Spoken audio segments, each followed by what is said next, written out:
Go, run. I ran up the basement stairs with Ryan right behind me. We sprinted out the door, and I paused to catch my breath. My teeth were chattering. Here. But then he hobbled out of his house. Get back here. We gotta go. How far can we go on the ice?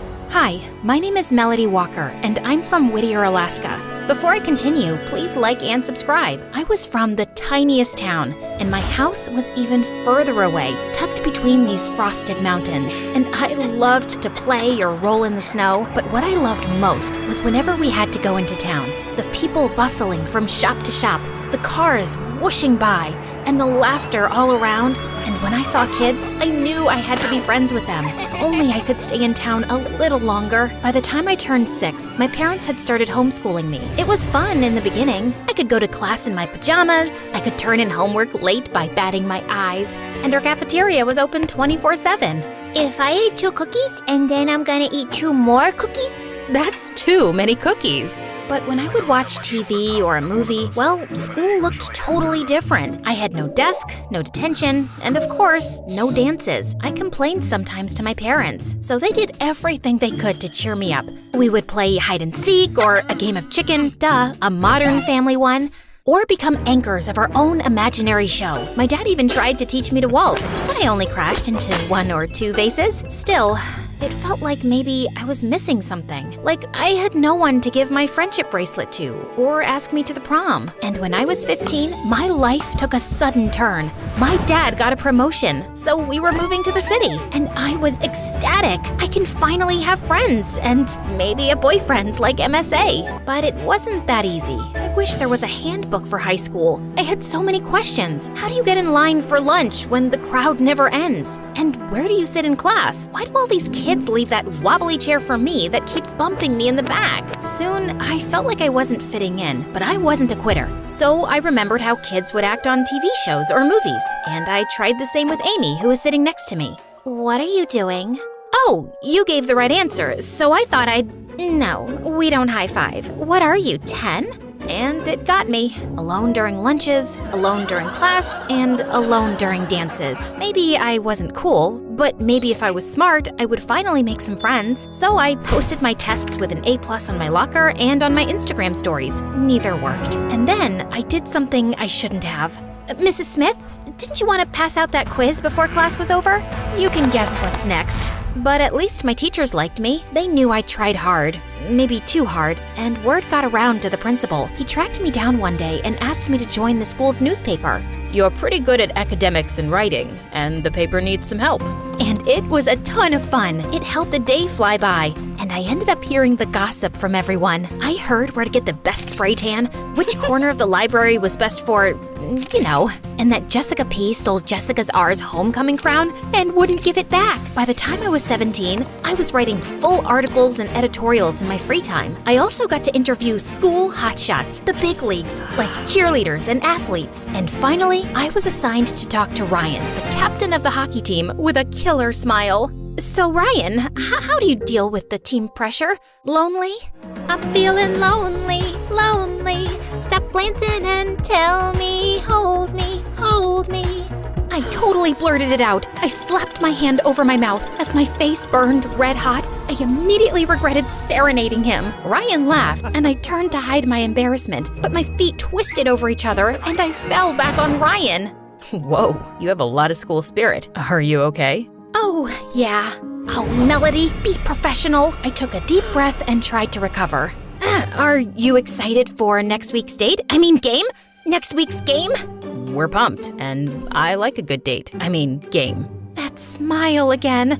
I felt like I'd melted into a puddle. From that day on, everything changed, and my heart fluttered whenever he was even in the same room as me. And once, when I was in the cafeteria trying to merge into the lunch line with no luck, I was about to give up when a hand tapped me on the shoulder. You can stand in line with me. I spun around to make sure he was talking to the right person. Yes, you. Everyone gets feral at lunchtime. It felt like everyone had disappeared, and it was just him and me. I couldn't think of a single word to say, but spit it out. I believed you, I'm so stupid. I I cringed at myself, but Ryan just laughed. Could this be the start of something? And then one day, as I was washing my hands in the bathroom, I saw Amy crying in the corner. I went to put my arm around her for a hug. What is wrong with you? Don't touch me. I'm sorry, you looked so sad. Amy rushed out of the bathroom and ran into the principal. It is way past the bell. Where's your hall pass? She's with me, sir. Is she? I'm interviewing her for, a story about the new tater tots. He angrily shuffled around the corner. Thank you. You didn't have to do that. That old man, he's a weirdo and always yelling and ranting and would love to give attention to everyone. Well, it seems like you were having a tough day. Yeah, boy trouble. Amy invited me to sit at her table for lunch. This was what I needed. I had a group of girls to hang out with every day, gossip about boys, or just share fries. Amy was cool. She gave me advice on how to wear my hair and which season my colors were in. We even worked on a history project together. I helped Amy get an A, and she helped me get out of that wobbly seat in the back of the classroom. And one day at lunch, everyone was buzzing about a party. Are you doing anything tonight? I can get you an invite. Oh, I don't know. I felt like one of the girls. I was also included. I have real, true friends now. Kelsey can pick us up. Come on, there will be really cute guys there. Like, anyone from the hockey team? Like Ryan? Of course, he wouldn't miss it. My first real party, and I had nothing to wear. I dug through my clothes, like I had made mountains of rejected outfits, until I found the perfect one. As snow lightly fell, Amy's friend Kelsey pulled up with Amy in her car with her two other friends, Allie and Emma. We drove to the house on the very top of a hill. The music was bumping, and we could hear laughter. In the cafe, Amy and her friends pulled me into the dancing. Even though I couldn't dance to save my life, I felt at ease in my little friend circle. After a while, I cut my way out of dancing to look around for Ryan, but he was nowhere, so I joined others around the pool table. Do you play? It was Ryan. I nervously choked on my words. Do I play pool? Do you? No, I don't. But I could. That doesn't seem too hard. Did I do this right at all? Yeah, not quite. First of all, you hold the cue stick in the other direction. The other direction. I knew I was missing something. Let me show you. Ryan stood behind me and moved my hands on the cue stick. It's all about angles. He put his arm around my arm and showed me how to shoot. I could feel his breath, and I got goosebumps. As we played, I didn't even notice the other people trickle out. I looked at my phone and gasped. I gotta go. My parents are gonna freak out. I've never been out this late. Do you need a ride? It looks like the storm picked up. Whoa, a ride with Ryan? And just then, my imagination went wild in my head. I could see us sitting in the car, our hands brushing against each other as we tuned the radio. I might even say, "Oops, I'm sorry," just to make it happen again. And when it was time for me to leave, Ryan would come running out of the car and say, "Melody, you forgot your phone." I would know that I did it on purpose, but I would pretend to be surprised. Then I would take a step towards my house, and he would grab my hand, spin me around, and kiss me. And just then, Amy popped in. No, Ryan, she's getting a ride with me and Kelsey. She doesn't need your stupid truck. Okay, no problem. Thought I'd offer. See you later, Melody. Amy crushed my dreams badly, and with a heavy heart, I waved goodbye to him. Don't get your hopes up. He's a massive flirt. I think Kelsey is in her car. We walked outside, and all the other cars were gone, including Kelsey's. Where are you? I don't have any service. The wind had picked up and was whipping around us. Everyone tried their phones, but with no luck. I shuffled up back to the cafe, but the lights were out. This door's locked. We've got to do something before we turn into icicles. There's another house just down the way. We can go there. It's closer to town, so we'll probably get reception. Probably. The four of us waddled down the street in our dresses, slipping and sliding as the snow whirled around us. We arrived at the front door and knocked. No one's answering. Amy looked under the doormat, and then, under a frog statue, she pulled out a key. Too easy. I don't know if we should break into someone's house. We're not breaking into someone's house if it's already open.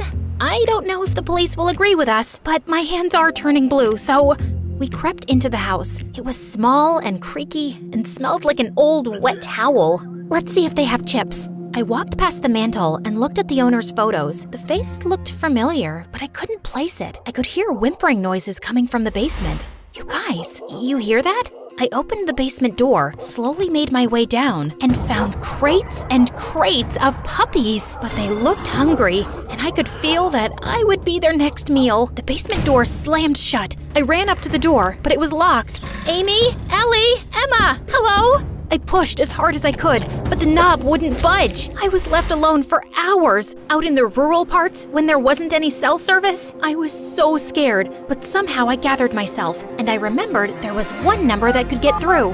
Hello, 911? What's your emergency? I'm locked in a basement, and I can't get out. A door slammed, and I knew the owner of the house must be back. A bad feeling crept into my stomach. Whoever keeps dogs like this in their basement must be dangerous and crazy. I needed to get out of here pronto. What is your address? Up on a hill? I had no idea where I was. I could hear a man's footsteps upstairs, and the puppies started barking like crazy. I think I'm on a pine hill or a peanut hill. Something with a P, that's for sure. I picked up a crowbar just in case I needed a weapon to defend myself. The door swung open. Melody? Ryan, what are you doing here?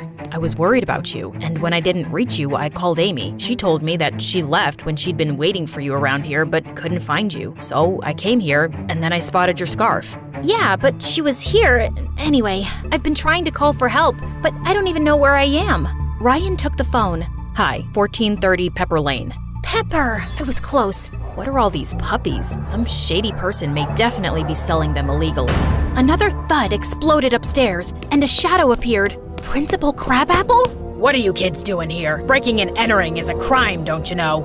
I'm sorry. I got trapped here when I was looking for help. Please let us go. It's all a misunderstanding. And we don't know anything about the puppy mill, and we will never speak about this to anyone. The principal's eyes darted around the room, crazy and frantic. I can't trust you. You won't be getting my secret. He lunged at me, and I threw the crowbar at him, and it landed on his foot. He started hopping like mad. Go, run. I ran up the basement stairs with Ryan right behind me. We sprinted out the door, and I paused to catch my breath. My teeth were chattering. Here. But then he hobbled out of his house. Get back here. We gotta go. How far can we go on the ice? Just then, police cars squealed onto the property. Ryan put his arms around me as the police handcuffed Mr. Crabapple. We're gonna be okay, Melody. Everything was fine, and the police did their investigation. And at school, Amy avoided me like the plague for a week, then finally came to apologize for what happened. You could have gotten me into real trouble by telling the police about me, but you didn't. Why, Amy? Why did you do this? The thing is, Ryan and I used to date, but I wasn't over him at all. And then I saw him scribbling your name and poring over your newspaper articles, and it just drove me mad. So, you took me there on purpose? No, I had no idea about that eerie house, but I could have helped you out of the basement when I left you there on purpose, so that you would know that it wasn't your place to just take him. I thought it wasn't over between us, but it is, and I realized he only likes you a lot. I wish you would forgive me and we could still be friends. I have forgiven you, but I'm not sure about being friends again. Well, I volunteered at the shelter to help place every last puppy. I also wrote a gripping story for the newspaper about our ex-principal. It was the talk of the town, and I got famous too, only because I stayed true to who I was, even if it made me different from everyone else. Oh, and me and Ryan, we're still going strong. I can beat him at pool now, and we recently went out on a date with our cutie.